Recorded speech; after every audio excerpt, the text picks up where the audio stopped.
everybody, and welcome to the Paranormal Portal. Hope you guys are doing great, and thank you so much for joining us. Appreciate all the love and support we continue to get from all of y'all out there, and thank you for letting more people know about the Paranormal Portal. We've got an exceptional show today, ladies and gentlemen. This is one that I'm really excited to bring to you because we are going to be talking to Mr. Chris McKinnell. And Chris began his life in the paranormal at the age of 16, investigating a horrifying poltergeist case with his grandfather, Ed Warren. Yep, those Warrens, ladies and gentlemen. Over the past 43 years, he's investigated over 10,000 cases all around the world. He was involved with some of the Warrens' most famous cases, including Satan's Harvest, the Maurice Thurot case from The Nun, The Haunting, the Shmurey case from West Pittston, Pennsylvania, and The Haunting in Connecticut, for which he was the lead investigator. He's the director of the Warren Legacy Foundation for Paranormal Research, which he founded with his grandmother, Lorraine Warren, to help people all around the world who are being troubled by the supernatural. All of their services are free and confidential, and Chris is currently living in South America and studying the different ways that the paranormal manifests in these various cultures. So you can see why I was looking forward to this. So without further ado, let's dive into it. Ladies and gentlemen, Mr. Chris McKinnell. Hey, Chris, welcome to the show. Thanks for being here.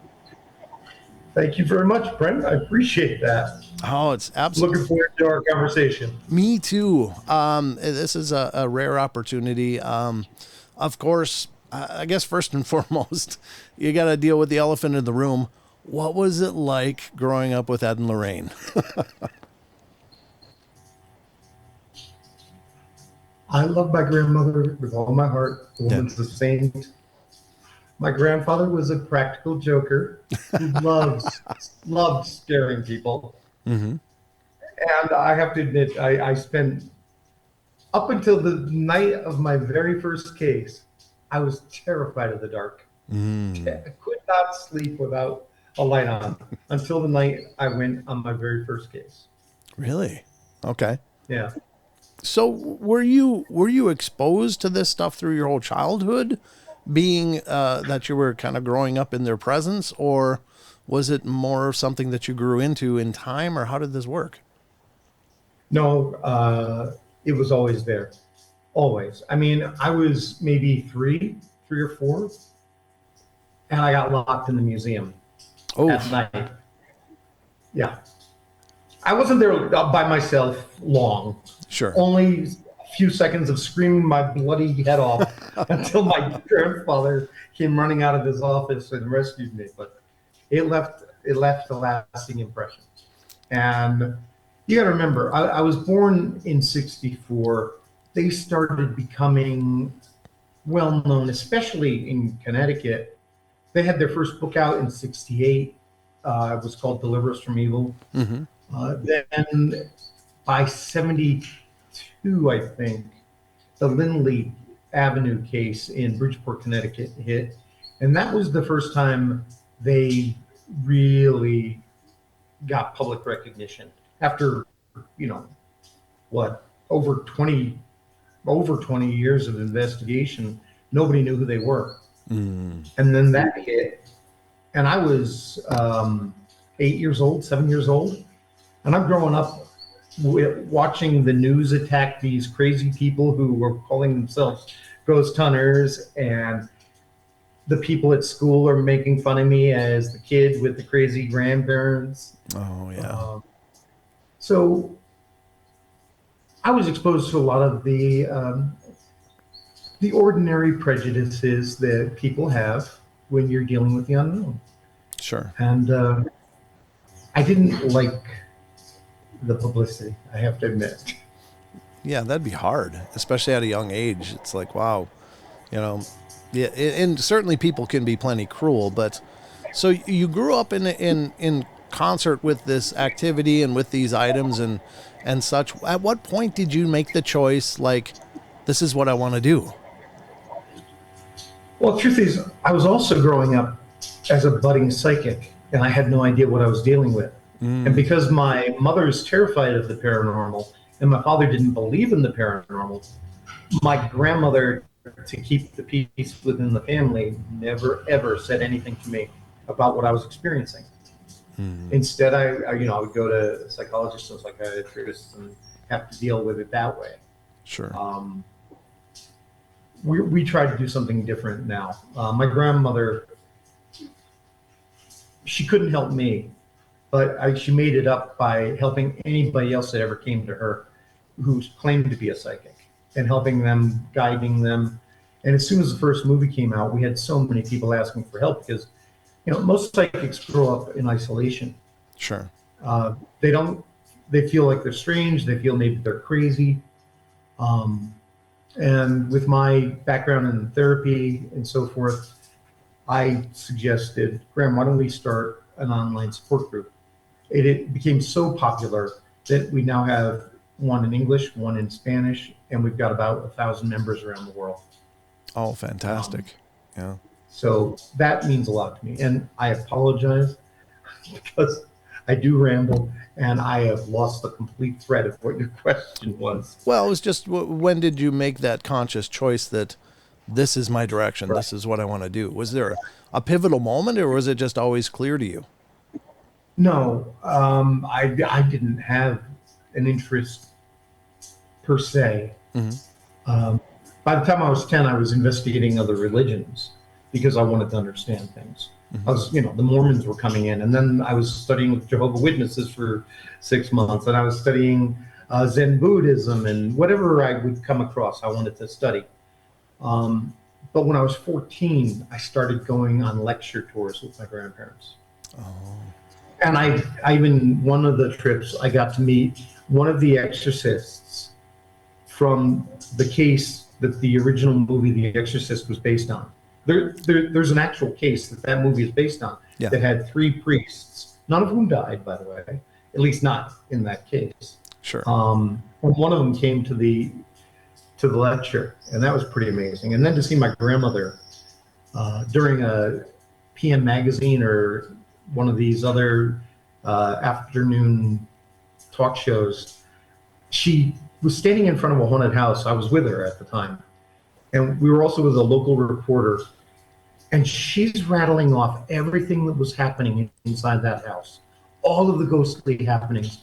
No story had ever been printed about the house, but the local reporter, had all of his notes for a report he was writing. And I'm watching my grandmother tick off everything that this guy had learned about was going on. I'm thinking, my grandmother is a superhero. Yeah. So at that point, I'm intrigued. But by 16, I'm still afraid of the dark. I'm still totally overwhelmed by fear. My grandfather tried to join the Marines in World War II when he was 16. I think he got sick and tired of seeing me be so afraid, and he took me onto a poltergeist case as soon as I had turned 16. And it was a life-changing experience. It made me see the human cost. Sure. It made me see the people who were really hurting and suffering, and it made me want to help them. Right. Yeah. So I think, when I was 16, that moment probably sealed my fate. Well, and it's a fantastic fate, I think, especially with the focus and the mission of the Warren Legacy Foundation that you are taking care of and championing currently. I can't think of a better foundation or a better practice than to reach out to people that need the help. It's, of course, I think we're all interested in the phenomena, but I think it's easy to forget that these are people that are dealing with this and trying to piece together a life after being confronted with these incredible events and horrifying events in a lot of cases. And, how do you get back to normal then? And so it's fantastic that you guys are reaching out and making that your mission to help these people and it's not about, ego. It's just about helping. And I'm so thrilled to hear that that's what you guys are doing, because I think there's a big hole in this pursuit. And you and I were talking before the recording, and it's like, so often people are needing help, and and they call in investigators, and investigators come in and they get their evidence, or they get they do their research, and then they leave. And oftentimes following investigations, the activity goes off the charts.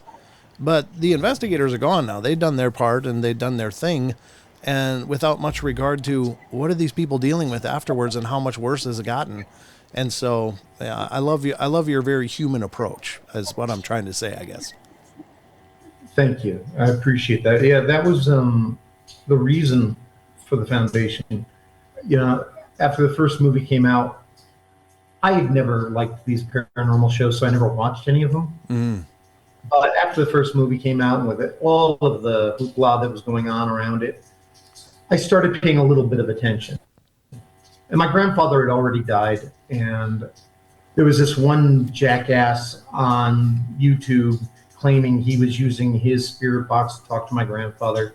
He's a well-known fake, Steve something, who takes recordings of famous people and then garbles them or plays them backwards or whatever, so you hear their voices.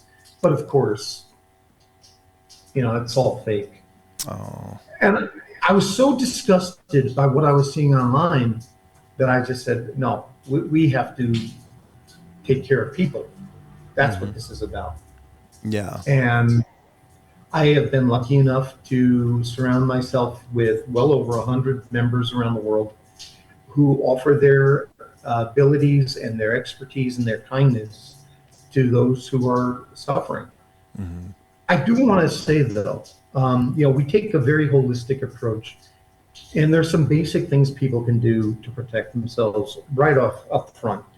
If you are being bothered, if you are terrified of what's going on in your home, the first thing I want you to do, really, really look at the phenomena. Don't look at it through the lens of your fear. Okay, you're hearing footsteps in the hallway at night. You hear a rushing wind.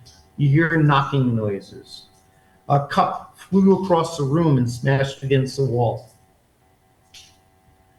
What I want you to ask yourself first, has anybody been hurt? No. Okay. Is something maybe just trying to get your attention?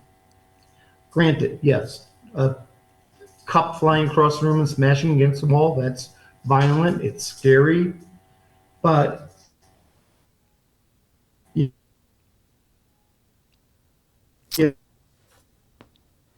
looks like we got a lag spike. So just hold on. Examine what you're going through and what you're seeing. Okay, Chris. We just had. We got the leg spike, and what we got was the cup flying across the room, and then then it just went frozen for a sec. So can you repeat from there?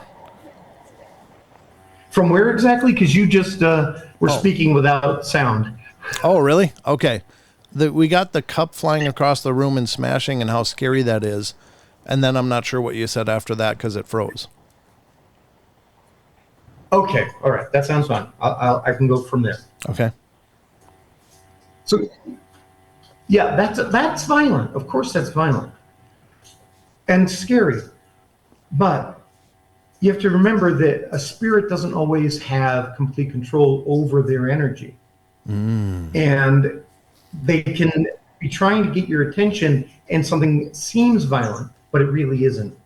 Or maybe somebody in the home has out of control psychic abilities, and they're the one projecting that cup across the room. You'd be amazed how many times that happens, especially, by the way, and this is not to demonize these folks, it's actually the opposite.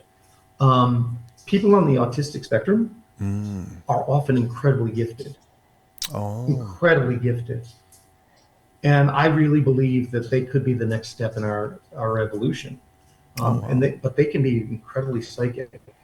I remember one case we had with this woman, the mother of a man on the spectrum. And when he was a teenager, they would have fights all the time, and poltergeist phenomena would erupt every time they fought. And then she contacted me and she said, everything died down after he moved. and he got married and he has kids, but every time he comes over, even before he gets to the house, the phenomena starts picking up again. I said, what's your relationship like with your son? Oh, it's still very, very contentious. I was like, I'm going to suggest that you work on the relationship, because what was happening is he was also getting so tense and so uptight about having to see her that phenomena would start up as he was getting to the house. Wow. So that's one thing. Please look at the phenomena. Look at the fact that it can be caused by many different things. And then the other thing I want you to keep in mind is that spirits have to follow the rules we set. I don't care what culture I've studied, what religion I've studied.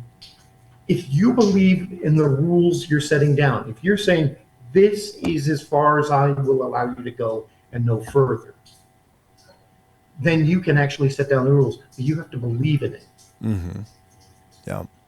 And a lot of times, pretty much every religion I know of utilizes ritual to focus your clear intention and your faith to make those rules happen. For instance, there's a religion called Umbanda. It's a Afro-Brazilian religion. It's starting to spread all over the world. It's in New York. It's in Portugal. I actually studied with a temple in Portugal. But the amazing thing is, all of their priests, and there are several priests in every single temple, are trained mediums. And they channel spirits of each school of spirits that the temple will allow. So some temples have up to 7 schools, some have up to 5. And each week is dedicated to one school of spirit. And each priest has one spirit in particular that they channel from that school. And then you as a congregation will work with that spirit for your spiritual welfare. But what they do ahead of time is they start with drums, they set up a rope line, they have certain dances and rituals they do, and they have specific spoken rules for what the spirits are allowed to do and not allowed to do. Spirits are not allowed to give gifts. Spirits cannot accept gifts. Spirits cannot tell you to eat anything. Things like that. So when you put those rules down, they will follow those rules. It's the same thing in a Catholic ritual or any other ritual. That's what an exorcism ritual is. Actually, baptism is a minor form of exorcism. It washes away any evil that's attached to you. Interesting. Can you define schools? I'm trying to understand, what does that mean? Sure. Yeah. Well, this is in the religion of Umbanda. Sure. Also in Kimbanda, but that's a little darker. But basically, like, there's the Old Blacks is one school. Okay. This doesn't mean that these are all the spirits of old black slaves from Brazil and Africa, but they have certain attributes. There's the guardians, there's the old sailors, and they each have their own way of acting and interacting with you. The old blacks are very nurturing, very caring, give you very compassionate advice. The guardians are just that. They're there to protect you. The old sailors can get out of hand. They can get raucous. They want to drink. They want to smoke cigars. And the rules in the temple I was in, no smoking, no drinking. You're using someone else's body. But there are other temples where it's perfectly allowed. That's a form of voluntary possession. Yeah. And it is not violent, and it's not confrontational. One of the reasons I travel around the world is to understand that, because I'm an exorcist who doesn't exactly want to have to go to war if I don't have to. Sure. If I can find a better way, I want to use it. Mm-hmm.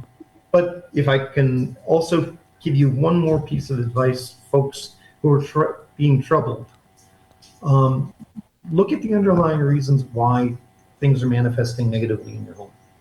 Human spirits are as real as anything else. They're as real as you and I. I don't make a distinction between living in people who are no longer in body, incarnate. I think we all deserve respect and help. And I love helping the dead. But look at why the haunting in your home is negative. What's going on in your home? Are you dealing with drug addiction? Are you dealing with domestic abuse? Are you dealing with some trauma in your past or mental health issues? This isn't to say that the paranormal is not there and it isn't manifesting. I want to make that really clear. What I'm saying is when the paranormal manifests in a negative way, almost always, there is a reason why you are being bothered and the person next to you is not. And we want to treat you holistically. We want to treat that problem as well. So even before you get a hold of a paranormal group, and please, if you're going to get a hold of a paranormal group, start with us. I know that sounds terrible, but I mean, just so many disreputable ones out there, and I don't want to see you get hurt. Sure.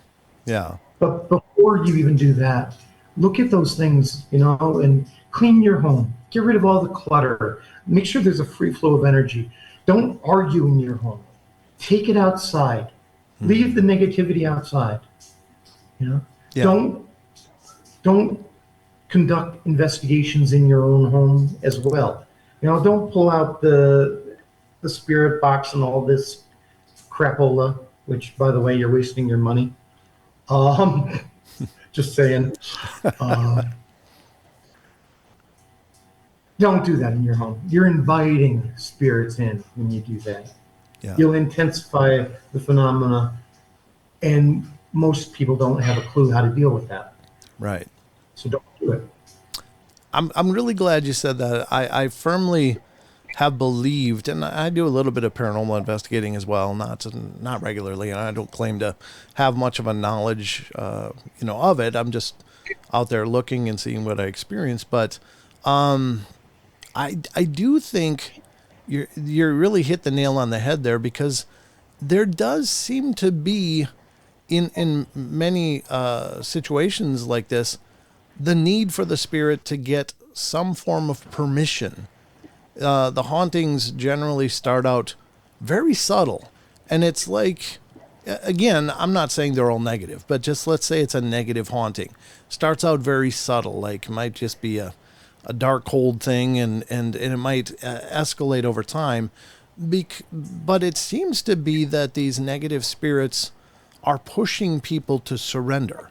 And when they surrender through fear, and I think fear is very fundamental in this, that fear is a form of surrender. So if they can make you afraid, you feel powerless, and then the fear comes, because it's like something's happening. I don't know what it is. The fear happens, and I believe that it weakens our control of our environment, maybe our energetic providence to the place where we live, or, for lack of a better term, I'm just, spitballing terms here. Well, our fear takes over the manifestation. Our fear directs it then. Yeah. Because I hesitate when I hear people use the expression evil spirits and things like that. Sure.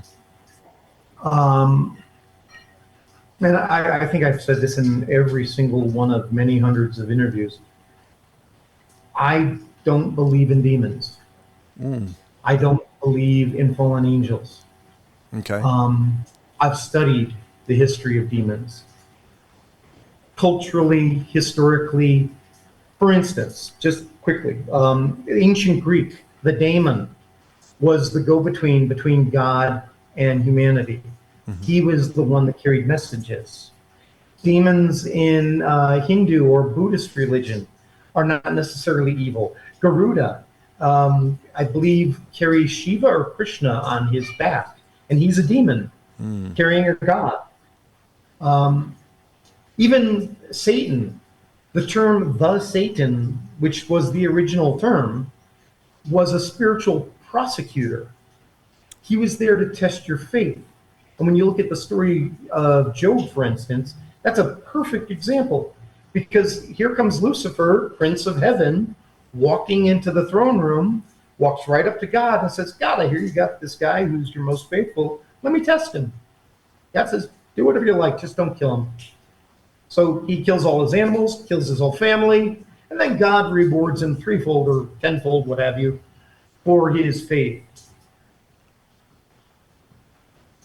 Even, in the 40 days in the wilderness with Jesus, where Jesus is wandering before his crucifixion, and Satan comes and tests his faith, offers him the kingdoms of the earth and everything else. To me, it was the same prosecutorial role. He was testing. And when I see these manifestations, I see the same thing.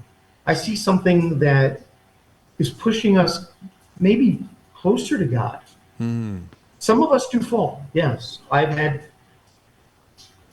2 possessions that ended in death, including the Maurice Theriot case. That's Satan's Harvest. And another one about 3 or 4 years ago. I'm sorry. So this is not something that should be taken lightly. It's not something that should be ever thought of as a hobby. And if you're doing this to get clicks and likes or a 5-second video of something, anything, then you're not in it for the right reason, and you shouldn't be doing it at all. You're a parasite on somebody's pain and horror. And those are the people that come first. Yeah, that's very powerful, very powerful. And I appreciate your insight on that. That's a pretty unique take, and I don't pretend to know, but I do think that what you're saying is incredibly intriguing. That's an interesting way to look at it, and it's worth considering anyway. I mean, who knows the mind of God? It's only a theory. Yeah. I want to make that clear. Sure. What I've seen is the manifestations I deal with are culturally specific. Yes. So when I see an elemental, like a pixie or chupacabra or whatever, it's only going to be in the regions that there are stories of those. Now, is that because people have told stories because those creatures really only exist in those regions? Or is it because there was some kind of ambiguous phenomena? Somebody made up a story. Other people saw more evidence to support that story. And little by little, we created the form of the thing that is responsible for that kind of phenomena. We created the face of it. You had a wonderful explanation for that from Harry Potter. The Boggart? Yeah. In our previous conversation. Yeah. Yep. The Boggart. And that's something I've often wondered too. And you and I were talking about this, like, how is it that certain regions have very specific type of hauntings, but the apparitions are very consistent within a region, but then once you go out of that region, it's something else completely. And that's what I was like, do you think it's an intelligence that it just kind of understands our expectation, and whether psychically or however telepathically, and it presents that to create the most impact? Or is it a tulpa? You and I were having a great conversation about this. And again, and I think that's what it is. I think it's a thought form. Okay. What I earlier started to say, this is my problem is I think of too many things. I'm the original absent-minded professor. We create the manifestation, I think. I don't think there is a demon per se. I think that's us. And if anything, that should be the most empowering thing in the world. Imagine if we had the discipline and the knowledge to take what we do by accident and make accidental manifestations. Imagine what we can do when we create them on purpose. Now, there are groups of people who can do that. Tibetan Buddhist monks. You can, or the Hindu, oh my gosh. The yogis? Thank you, yogis. Yeah. Yes. I mean, these are people who have dedicated their lives to unlocking different disciplines and displaying how to make them work using their own bodies. Tibetan monks can do something as simple as raise their skin temperature, their galvanic skin temperature. in cold weather to take a wet blanket and heat it with their body. I've seen that experiment. They can create a tulpa, a thought form. For instance, a well-disciplined monk can create a full tiger that looks real, sounds real. You can touch it, it feels real. Wow. It'll scare the young initiates in the temple who are making noise, and then it'll disappear because it has completed its mission. Wow. And they are capable of doing that. Yeah, I think. So if they can do that. Yeah. I was in a poltergeist home. Now, this has been a really bad case. But for 2 years, everything was fine. We had brought in Bishop McKenna. He had done a great job. The family had gotten counseling. There had been a lot of problems with kids. But I always maintained a friendship with them. And they invited me back with my cousin. And my cousin had never been there. So they said, why don't you spend the night? And I said, sure. And they gave us the 10-year-old boy's bed. Now, he wasn't happy about that, of course. But we got out our sleeping bags, and John and I got into bed, and the poor kid's 10 feet away in his sleeping bag on the floor. John starts yelling at me that I'm kicking the bed. And I'm like, John, I haven't touched anything. I'm still in my sleeping bag. We turn off the light again. It's like, Chris, stop kicking the bed. Stop messing around. Bed picks up, flies across the room, smashes down, and breaks into pieces. Oh, wow. I was laughing my ass off. It was the most ostentatious display of power I had seen up to that point in my life. And I was like, that's amazing. That is so cool. John set a land speed record for getting down those stairs. And the woman of the house, her name was actually Lorraine, just like my grandmother. Uh-huh. She was sitting at the table having a cigarette and a cup of coffee. And she turns around, looks at John and says, so, you believe me now? Wow. The point of that story, though, nothing had happened for 2 years.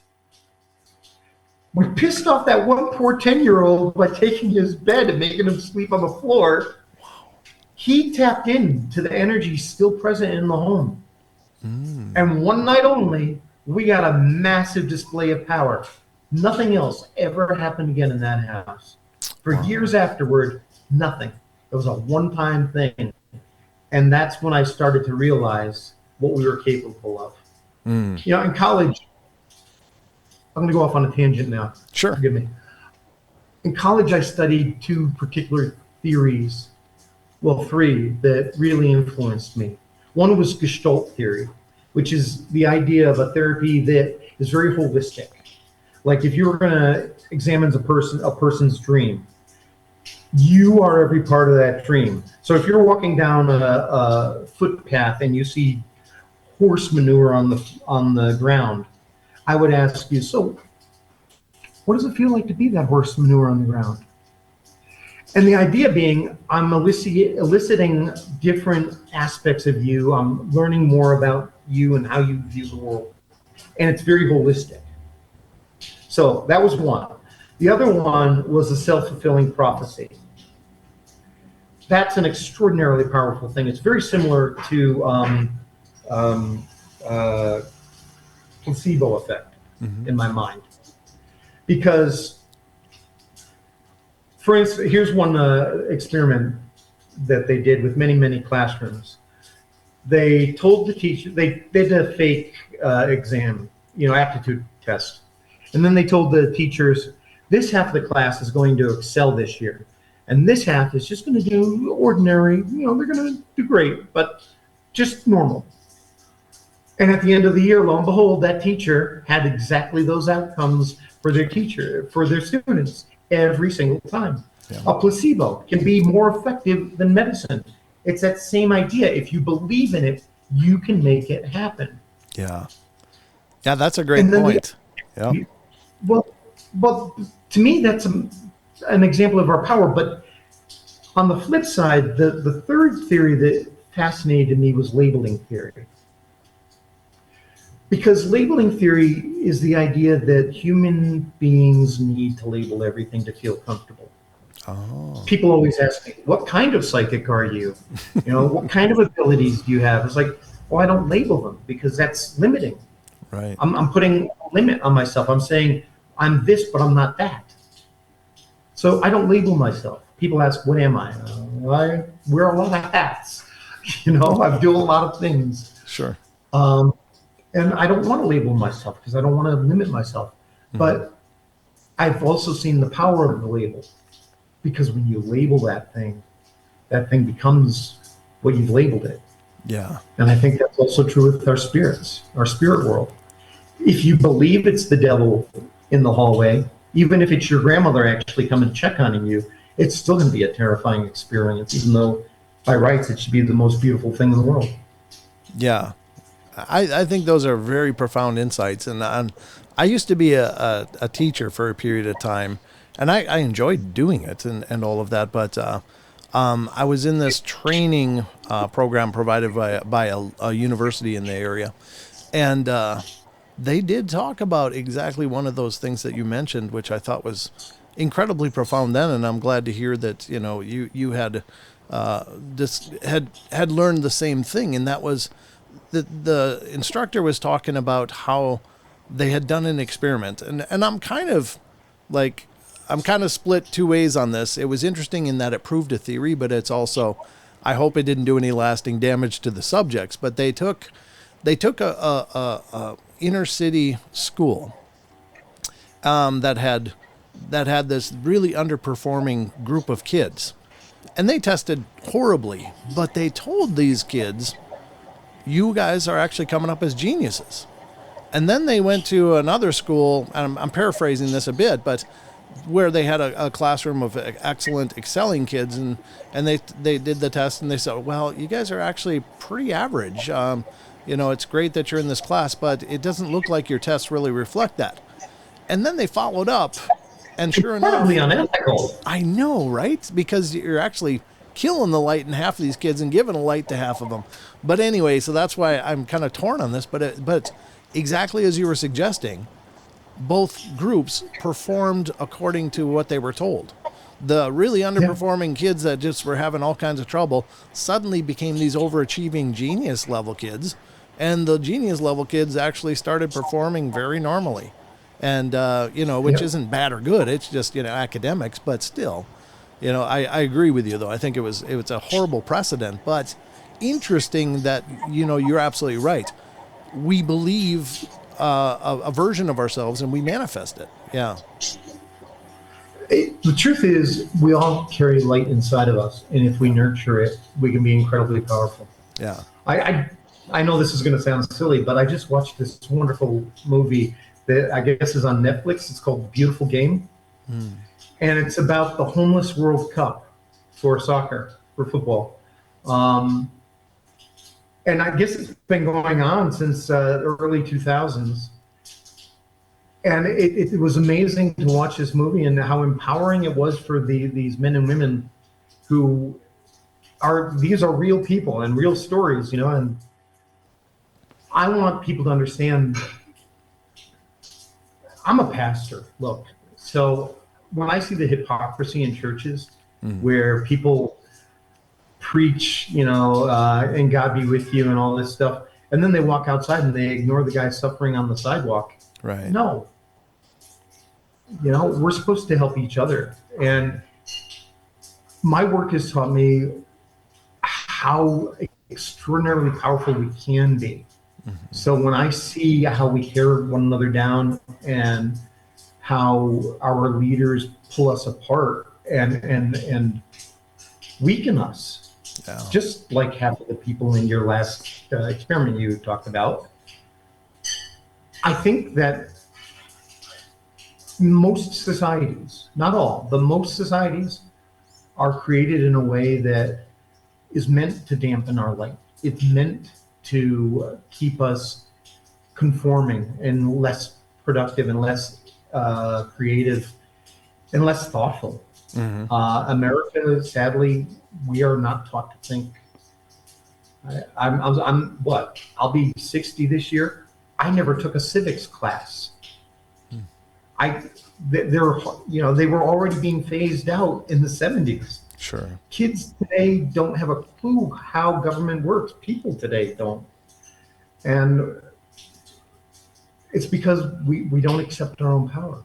Yeah. And that's what the paranormal has taught me. We need to accept responsibility for the things around us because we are capable of so much, including getting rid of spirits that are causing harm in our home. And there are bad spirits, but those bad spirits are usually either human or created by living human energy and then take on a life of their own. Those can be really deadly. Yeah. Before we wrap this up, I did have one question that I was hoping to ask you throughout the course of this interview, and we've still got time, and we'll go as long as we need to go. But I'm always curious, how far removed is the actual situation to what we see on the big screen when it's adapted into a movie? How big is that disparity in your experience, having worked? Huge. Okay. Huge. Yeah. They're huge. Yeah. The Conjuring movies are based on real cases. The Exorcist was based on a real case. The Haunting in Connecticut based on a real case. But the details are ridiculous. Yeah. Honestly, once Hollywood gets a hold of your story, you have no control over it. Even the documentaries you see. I saw one on The Haunting in Connecticut done by Discovery Channel. Now, this is when I was hiding from the public and I wouldn't allow them to use my name at all. But John did it. Matter of fact, that was his first case. It was I was teaching him on that case. But he did it with Discovery Channel. It's called A Haunting in Connecticut. It spawned the TV series A Haunting on Discovery. And the last time I looked, granted, that was 2 or 3 years ago, it was on YouTube. So if you want to look for an actual good documentary on a paranormal haunting, A Haunting in Connecticut was a good one. But other than that, I took place in that one called The Devil on Trial for Netflix. I thought the first 45 minutes were fine, but it didn't end well. I thought it wasn't well balanced. Okay. So I think that Hollywood has done a lot of harm because people think that's what it is. The number of people who come to me and say, Legion is after me, or Asterith, because those seem to be the biggest ones for people in popular culture. Or Lilith demons, those are popular for some reason. Sure. I think it's all Hollywood. Sure. And I say, look, it's not a demon. If it was a demon, you'd know it was a demon. There's no hemming and hawing about this. But you've made some amazing points today, and I agree with you. And I always look at both sides every side I can to everything. You had made one earlier about these manifestations. There is one thing I wanted to get back to that you had mentioned earlier, because it's very important, and that's about the permissions. My grandparents were huge believers that people has to be invited in. They always looked at the Ouija board as the worst thing in the world. I disagree with that. Millions of people use the Ouija board without any harm. It's not the board itself that's a problem. It's not tarot cards. It's not anything. It's you. It's your desire to make contact with the spirit world. And if my grandmother would say, like attracts like. If you're putting out negative energy, you're going to attract something negative. So it's Russian roulette, and you don't want to do that. Yeah. So, but I digressed again. I apologize. No, please don't. Continue. I do think, that's very profound. I would like to, well, if you don't mind if I interject with just another idea. Oh, great. Because I'd love your feedback on this. So here's my take on the Ouija board, that, a lot of people are afraid of it just because, of course, of the horror stories. And they think, oh, don't touch those things. They're absolutely evil. And I don't think that by virtue of having an alphabet on a piece of board or paper or whatever, that it's evil. I just think that the risk with Ouija boards comes from the fact that first of all, it's a hands-on thing. Like, it's not just a tool. You're actually creating a circuit of sorts and a pull to some presence out there. So you're making yourself a blind channel. And I don't think most people understand that in order to effectively contact spirits and stuff, it's not just like, is anybody out there, playing a game of telephone. That serious practitioners channel, and they work on focusing and they work on protection to keep negative away. And it's not just like, you just pick up the phone and whatever's there. But I think that's the Ouija board people that are using it are just saying, is there anything there that would like to talk to me? And like you said, most of the time, nothing extraordinary happens. But on the chance that it does, you're giving intimate permission for something to not only come into your space, but to use your energy. And I think that's exactly where it becomes inherently risky. Exactly. Okay. And again, it's that underlying issue inside of you. If you're a teenager going through puberty and all of your hormones are rushing around and everything's brand new and the end of the world, you got a lot of free energy and you can manifest something. So sure. Be very, very careful. Okay. This is not something to be taken lightly. We touched earlier on all of these gadgets that are out there, sure. The spirit boxes and everything. The truth is, there's only one that I trust, and that's the Estes method, because that takes the human element and removes it a bit. Sure. Nothing's perfect, but the idea being one person's on headphones listening to a spirit box, yelling out whatever they think they hear, and somebody else, maybe even in a different room, is asking questions. Yeah. And if you start getting intelligent answers, even though the person shouting out the answers has no idea what the questions are, that to me is pretty credible. So I like that one. Sure. Digital photography, can't stand the stuff. Too easily screwed up. When it's digitized, especially when you're zooming in, you can easily create faces and all sorts of weird phenomena. The light balls and the stuff. Don't waste your time with that. Sure. But on to permission again, real quick. The last thing I wanted to say here was, it's not just about inviting evil in.